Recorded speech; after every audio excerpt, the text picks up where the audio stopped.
the composing gloves here, and we're nearing the end of this series.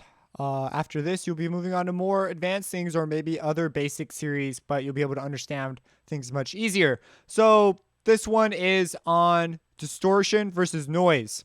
So it's a really important distinction, and I'm just going to explain it. I don't really need to make an example of this. Maybe I'll even do this. So distortion versus noise. What is that deal all about? I have the habit of hitting the X on there. Noise is extraneous, however you say that word. Okay, so noise is like the baby crying in the background. It is the rustling.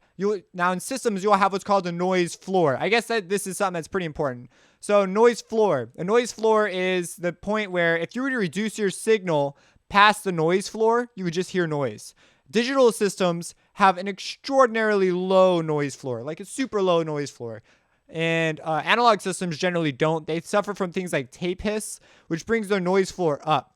And so again, noise floor, you bring your signal, let's say it's my voice. The point where I turn down my signal is so low that I hear more noise than voice.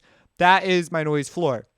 So things like air conditioner, like I have a fan going in the background on my computer, my other computer, anything like that. Machine noise like shh, or distortion is a pattern in a piece of audio. So like, all right, maybe I will manufacture an example. So you'll hear distortion. It's always on purpose. Well, think of like a guitar. So a guitar has that distortion sound to it.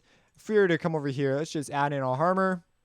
Distortion is always as a pattern. So like, if you had noise in the background, but it was clipping, and so you heard distortion on your noise, then you just use distortion and noise as two very different ideas. And that sort of gives a good example of it. But here I have a saw wave. Turn that down. And then I will add a wave shaper to it. This is a distortion plugin. And if I distort it, you can see that. Now, distortion usually implies that you're going to be taking values and pushing them you're taking values that are supposed to be in one spot. This is what distortion is. And you're moving them from that spot. So let's say a value has a volume of 1. And then you make it so that volume is now, that was 1. Whenever you see 1, it gets pushed to 3. And that's going to be a pattern. Wherever there's a 1, now there's a 3. And so that's distortion. So distortions are patterns. Noise are things, generally unwanted things. Also, noise fades in the background. It doesn't bother you. Like that noise back there doesn't bother me. But distortion, that's like something that like you keep hearing it and you just can't get rid of it. You could put distortion in a room and it will drive everyone mad. But noise, not so much. So that's the main distinction between distortion and noise. You're going to hear buzzwords tossed around with these terms, and things like it's brittle, it's grimy, it's whatever. I use them all the time. Just take it for what it's worth. It's just type of distortion is what they're referring to. And distortion is not necessarily a bad thing. People use it all the time to make cool bass sounds that are supposed to have attention to them. Another thing is saturation. Saturation is just very light distortion. So when people yell out saturation and stuff like, they're going to say, that's got a tube saturation feel, stuff like that. It's just light distortion. It's not that much distortion. Like this could be considered a very light.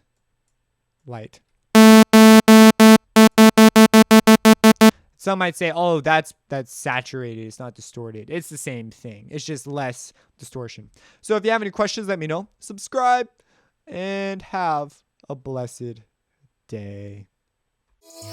Composing gloves. Reversing.